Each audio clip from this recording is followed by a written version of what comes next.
Topic लेते हैं दर्पण। अभी दूसरा एक न्यूज़पेपर है, वो उसका नाम क्या है, दर्पण। ठीक है, अभी दर्पण न्यूज़पेपर हम देखेंगे क्या है। अभी ये जो न्यूज़पेपर था, ये बाला साहेब जांभेकर ने, ये was the first editor of this newspaper. क्या नाम है, बाला साहेब जांभेकर। ठीक है, he was the first editor of this newspaper. कौन सा न्यूज़पेपर, दर्पण। ठीक है, और ये न्यूज़पेपर कब स्टार्ट हुआ था स्टूडेंट, 1832। कौन से ईयर में स्टार्ट हुआ था, 1832। ईयर अच्छे से याद रखना। ठीक है, इन मुंबई, कहाँ पे, और जब सबसे बड़ी इंपॉर्टेंट बात, कहाँ पे स्टार्ट हुआ था, मुंबई में। ठीक है, और फिर बाल Shastri Jambhekar was the editor of the दर्पण। तो ये जो पेपर जिसने किया था, एडिटर, जो एडिटर थे पेपर के, इसका नाम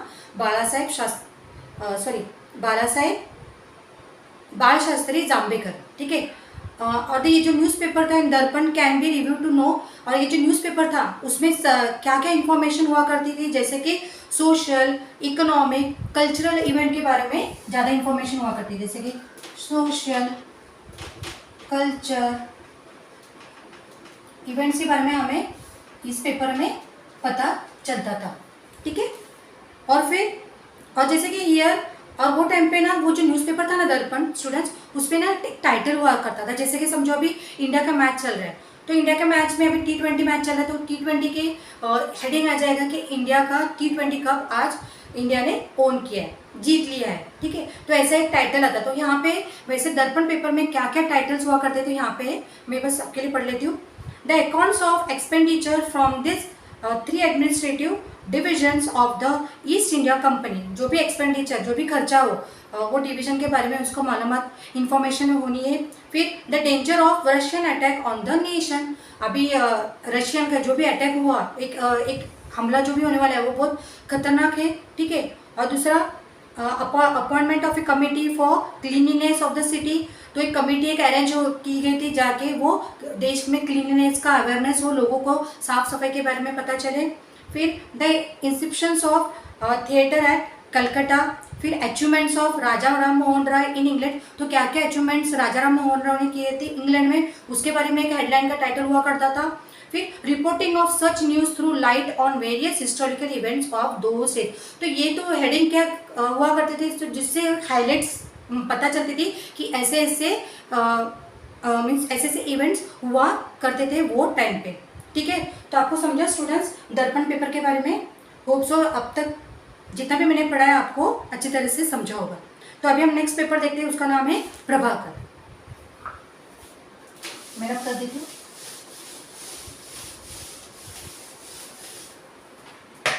लिख ले दो बोर्ड पे, प्रभाकर।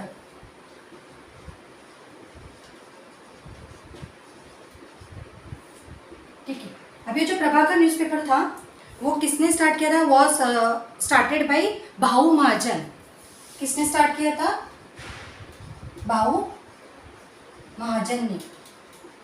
ठीक है, और the history of French revolution and the Shatapatre, the letters of Lokhitwadi, Gopal Hari Deshmukh, aim of creating the social awareness. तो ये पेपर में किसके बारे में ज़्यादा जानकारी हुआ करती थी, प्रभाकर न्यूज़पेपर में सोशल अवेयरनेस, लोगों के सोशल अवेयरनेस के बारे में ज़्यादा से ज़्यादा छपा करती थी। ठीक है, और and were publish in the newspaper. और जो भी अवेयरनेस उनको जितनी भी मिलती थी, तो उन लोग क्या करते थे, वो न्यूज़पेपर में उन लोग छापते थे। तो समझा आपको प्रभाकर न्यूज़पेपर के बारे में। अभी हम नेक्स्ट लेंगे वो ज्ञानोदय।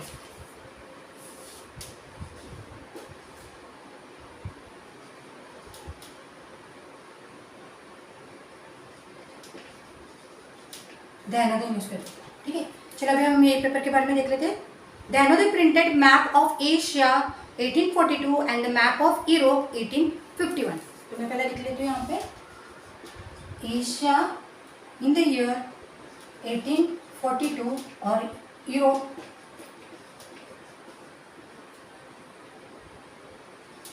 इन द ईयर 1851।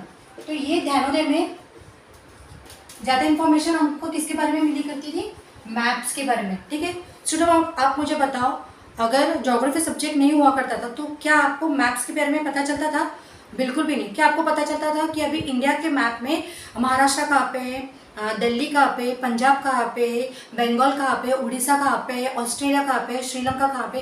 तो क्या तुम्हें ये सब जगहों का पता चलता था क्या? नहीं। तो हमें ज्योग्राफी पढ़ने से हमें पता चला, ठीक है, कि ज्योग्राफी में ज़्यादा से ज़्यादा हम क्या पढ़ते हैं? मैप्स, है ना, नक्शा, जिसमें हमको पता चलता है कि कौन सा स्टेट, कौन सा कंट्री कहाँ पे, ठीक है। तो ये जो ध्यानोदय पेपर था उसमें मैप्स के बारे में बताया हुआ था। तो एशिया का जैसे कि 1842 में और यूरोप का 1851 में। The honour of printing of election of Indian newspaper for first time goes to Dnyanoday. तो ये जो मैप का था ये किसके लिए ज़्यादा क्रेडिट हुआ करता था? ध्यानोदय न्यूज़पेपर के बारे में। और ये भी जो न्यूज़ होती थी वो use for electronic transmitting of news can be seen in Dnyanoday. तो ये जो भी न्यूज़ थी वो इलेक्ट्रॉनिक बेस पे ज़्यादा हुआ करती थी। और ये जो न्यूज़ थी वो, और ये न्यूज़पेपर में पता है आपको कि एक न्यूज़ छपी थी जैसे कि रेलवे लाइन्स। तो अपने इंडिया में रेलवे लाइन कहाँ से स्टार्ट हुई थी? जैसे कि CST, जैसे Mumbai to Thane, this was the first railway line was started, है ना। रेलवे लाइन का निर्माण हुआ था CST से। जैसे वो टाइम पे मुंबई कहाँ करते थे? मुंबई टू ठाणे, है ना, फर्स्ट लोकल शुरू हुई थी। अगर आपको पता नहीं है तो आप यहाँ पे भी नोट कर सकते हो, जनरल नॉलेज क्वेश्चन है, ठीक है। और दूसरी बात, और ये ध्यानोदय में पेपर में टाइटल क्या दिया गया था इस रेलवे लाइन को? चक्या, CHAK, चक्या मसोबा। चक्या मसोबा मतलब क्या? चक्या मतलब क्या? व्हील्स, है ना, जो ट्रेन के जो व्हील्स होते हैं ना उसको क्या बोलेंगे? चक्या। तो मसोबा मतलब व्हील्स ऑफ मसोबा, ठीक है, इसका मतलब हुआ करता था। तो ध्यानोदय पेपर में उसका हेडलाइन ऐसे दिया गया था।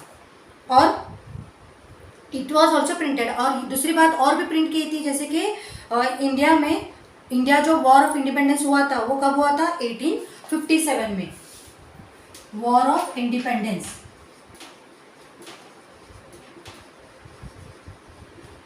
1857 में वॉर हुआ था। तो ये ध्यानोदय पेपर में ये सारी इंफॉर्मेशन छपी थी, ठीक है। फिर newspaper in those time were a very important, है ना, एक बहुत बड़ा जरिया था न्यूज़पेपर, ताकि लोगों को जो भी न्यूज़ वहाँ पे मिलती थी वो लोग वहाँ से पढ़ लेते थे। तो एक अच्छा सा एक जरिया था ना, क्योंकि वो टाइम पे मोबाइल्स नहीं थे, टेक्नोलॉजी नहीं थी, तो न्यूज़पेपर को ज़्यादा इंपॉर्टेंस दिया गया था। और फिर newspaper named as Indu Prakash, और एक न्यूज़पेपर था इंदु प्रकाश करके।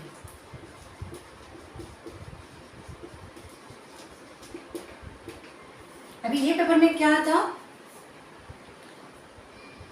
Indu Prakash supported widow remarriages in a big way. तो जैसे कि स्टूडेंट विडो रीमैरेजेस, मैं पहले लिख लेती हूँ विडो। यहाँ पे विडो मतलब कौन पता है? जो लेडीज जिसके हस्बैंड गुजर जाते हैं, ठीक है, तो वो अभी अकेले हो जाएंगे, तो उसका रीमैरेज, तो उनकी दोबारा शादी करनी होती है। तो ये पेपर में ये इंदु प्रकाश पेपर में ये सब इंफॉर्मेशन मिला करती थी रीमैरेज के बारे में, विडो रीमैरेज, ठीक है। और फिर और एक पेपर था जैसे कि दीनबंधु न्यूज़पेपर था। अभी ये पेपर का हमें क्या बताता है? दीनबंधु। अभी इस पेपर में क्या न्यूज़ छपी थी? Newspaper representing the masses of Indian society के बारे में। तो जो भी इंडियन सोसाइटी में जो भी इंफॉर्मेशन उनको मिलती थी ये दीनबंधु पेपर में छपा करते थे। और ये कब स्टार्ट किया था? What started by Mahatma Jyotirao Phule. Students ये अंडरलाइन करो, महात्मा ज्योतिराव फुले, इन्होंने स्टार्ट किया था ये दीनबंधु न्यूज़पेपर, ठीक है। फिर उसके जो क्लोज एसोसिएट थे उनका नाम क्या था? कृष्णराव भालेकर। और इनका एसोसिएट में थे जो फ्रेंड, हम मित्र बोल सकते हैं उनके, महात्मा ज्योतिराव फुले के फ्रेंड हम लोग बोल सकते हैं, जैसे क्या नाम था?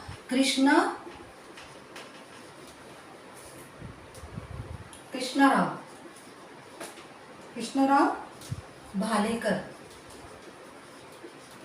ये इनके एसोसिएट थे। तो ये क्या करते थे? जो भी इश्यूज रिलेटेड टू मासेस में थे we get to know about the issues relating to masses through the newspaper. तो ये जो दीनबंधु ये दोनों इन लोग के पेपर में जो भी इंफॉर्मेशन है इसके बारे में हमें पता चलता था। ठीक है, तो आपको पता चला ज्ञानोदय पेपर के बारे में, दीनबंधु इंदु प्रकाश और दीनबंधु के बारे में। ठीक है, आशा करती हूँ कि मैंने जितना अब तक पढ़ाया है वो आपको अच्छी तरह से समझा होगा, और जो भी लाइन्स आपको मैंने अंडरलाइन करनी बोली है, जैसे कि फिल्म लाइन्स में आएगा, तो प्लीज़ पेंसिल लेके उस पर हाईलाइट से आप अंडरलाइन टेक्स्ट बुक में करो, तो आपके लिए वो एग्ज़ाम के लिए प्रिपरेशन हो जाएगा। ठीक है, चलो तो अभी हम नेक्स्ट देखते हैं केसरी एंड मराठा, और एक न्यूज़पेपर है, लास्ट टॉपिक में कवर कर लेती हूँ।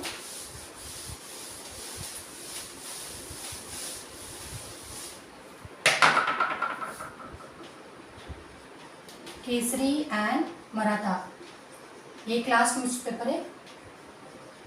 चलो हम इसके बारे में भी देख लेते हैं। अभी ये जो पेपर था ना स्टूडेंट्स, ये बहुत सबसे ज़्यादा इंपॉर्टेंट न्यूज़पेपर था। तो Kesari and Maratha are the two newspaper are indicative of an important stage. ये दो न्यूज़पेपर है, केसरी एंड मराठा, ये क्या है, दोनों न्यूज़पेपर है, वो बहुत इंपॉर्टेंट थे, बहुत महत्व थे उन पेपर्स का, of Indian newspaper before the independence के पहले। तो जैसे कि गोपाल कृष्ण अगरकर और बाल गंगाधर तिलक, ये स्टार्टेड दिस पेपर इन 1881। तो ये पेपर किसने स्टार्ट किया था? In the year 1881 Lokmanya Gopal Ganesh Agarkar और बाल गंगाधर तिलक, तो ये दोनों ने ये पेपर स्टार्ट किया था in the year 1881। Film lines आ सकता है। और they spoke about the social and political issues of that period. तो ये पेपर में किसके बारे में ज़्यादा से ज़्यादा इंफॉर्मेशन छपती थी? सोशल और पॉलिटिक्स के बारे में, सोशल एंड पॉलिटिक्स के बारे में ज़्यादा से ज़्यादा न्यूज़ छपती थी। और Kesari began to publish articles about the nationwide situation. तो केसरी में जो भी इंफॉर्मेशन हुआ करती थी वो नेशन वाइड से छपती थी, एंड जितने भी आर्टिकल्स होते थे पेपर्स में, और books in the native languages and in the political in England also. और in 21st century newspaper have continue to fulfil the important role. तो 21वीं सदी आई है ना, 21st सेंचुरी में 21st सेंचुरी में न्यूज़पेपर का ज़्यादा योगदान हुआ था, और इसका it was acknowledge the fourth column of democracy. तो it was mention as a fourth column of democracy. So hope so all the newspapers I have explain you very well. Okay, अगर कुछ आपको नहीं समझ में आया तो आप मुझे कमेंट्स में रिप्लाई कर सकते हो। ठीक है, कमेंट बॉक्स में आप कमेंट करो, मैं उसको रिप्लाई भी कर दूंगी। तो ये जो 10th का जो मैंने लेसन पढ़ाया है, प्लीज़ अभी मेरे सारे वीडियोस में भी जो भी आप पोस्ट करूँगी वो अच्छे से देख लेना, और ज़्यादा से ज़्यादा शेयर करना। तो मैं आज का ये लेक्चर यहाँ पे वाइंड अप करती हूँ। तो अगला मेरा जो नेक्स्ट टॉपिक होगा वो होगा मैगजीन एंड जनरल, तो वो मेरा लेक्चर 2 में होगा। अभी जितना भी न्यूज़पेपर मैंने लिया है वो लेक्चर 1 था मेरा। ठीक है, लेक्चर 1। तो आज के लिए good bye, thank you, bye bye, see you, have a nice day.